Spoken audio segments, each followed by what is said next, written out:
warming of Government of India. As per the estimate made by the Intergovernmental Panel of Climate Change, NASA Global Change Master Directive, the rise in the sea level during the last 7,000 years has been about 2.8 meters, which roughly corresponds to 9.3 meters, 9.3 feet. The remains of Setu is found submerged nearly at a depth of 9 to 10 feet. Thus, obviously, this bridge was capable of being used as a land route for 7,000 years back. This is the only existing evidence on a man-made bridge few thousand years back. It is essential that our researchers launch a mission-oriented program in an integrated way by earth science, geological science, remote sensing, space science, oceanography, climate change teams, and the people who build construction under the sea, and above all, ancient historians. Here I request. Now, ancient human history has been revealed beautifully by anthropology. Life originated 600 million years ago, and the continental drift occurred 200 million years ago, creating 5 continents. Mammals evolved 140 million years ago. The hominids, that is the human type, evolved 26 million years ago, but modern man only arrived on the scene some 200,000 years ago. He migrated and colonized the world only in the last 50,000 years. The spoken language is some 10,000 years old. What we speak. The spoken language is some 10,000 years old, while writing evolved only a few thousand years ago. All this phenomenal progress has been achieved only within the short span of 200 to 400 generations, that is about 10,000 to 5,000 years. The spoken language period, as per Professor Gobias, is around 10,000 years old, and the birth of Rama, based on the 9th degree of Chaitra, means date 10th January in 5114 BC, that is 7170 years back.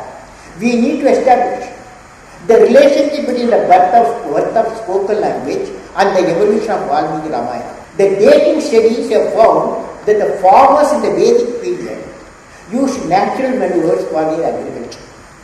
They have found 12 types, and now we are promoting that. They have found the 12 types of soil and determined the associated organic manure compatible to the soil types. They did not make use of pesticide or any poisonous element in the agro sector. This has resulted in reduced atmospheric pollution and also provided quality food for the humankind. We have to learn a lot from this experience. Today we have to ensure that we should use eco-friendly fertilizers, pesticides, and plant systems in our overall agriculture development, taking cue for the ancient civilization that will make a big contribution to green agriculture goal of 21st century. We need to integrate our past civilizational heritage in the form of agriculture, other forms of system which provides gaining capacity with reference to modern technologies. Induction of a modern technology definitely add value to our ancestral database of civilization heritage. The mission of scientific dating of our epics, I have the following suggestion. The mission for scientific dating of our epics, I have the following suggestion. Number 1, launching research on India's epics with at least 100 PhDs, with highly talented historical, geological, astronomical, space scientists, and ascertain that veracity of history and date of events in our epics. Number 2, the scientific dating of our epics has also been related to genealogy, with human genome sequences, with the evidence that we found in the form of fossils. That's what Prostobias was. The evolution of human origin put forth by Prostobias should be related to events in Indian epics. After all, every India's epics deals with the human history, their conflicts and their civilization. Hence, it has to be related with the evolution of human origin over 600 million years ago, which is scientifically proven. The fourth point, the spoken language period, as per Professor Gobias, is around 10,000 years. And the birth of Rama, based on the 9th Tithi of Chaitra month dates to 10th January in 5114 BC, that is 7117 years back. We need to establish the relationship between the birth of spoken language and the evolution of Valmiki Ramayana. This is the fourth point. Now in conclusion, I have discussed, friends, few areas which can benefit from the dating of the ancient events. I am sure the scientists and technologists and historians assembled here will be presenting several areas in which dating can be beneficial. To disseminate the findings of the studies to the large population will require intensive documentation and the application potential of each one of the findings. I would suggest that teams assembled here can work out areas which need to become the part of the learning process of our youth. This will enable the seminar to make specific recommendations including the vital areas of our ancient culture in the primary, middle and secondary school textbooks.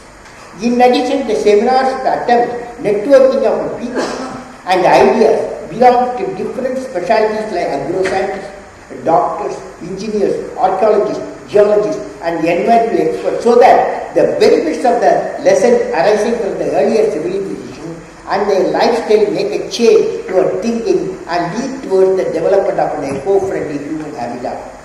The research and scientific dating may have partners who can provide scientific, astronomical, anthropological and geological and genetic data to ascertain the veracity of the historical events. With these words, I am very happy to inaugurate the seminar on scientific dating of ancient events before 2000 BC. My best wishes to all the participants for success in the mission of connecting the past to the present, leading to the better future. May God bless you all, friends. My lecture is what I have talked to you so far. It is in my website www.abdulkalam.com or half an hour.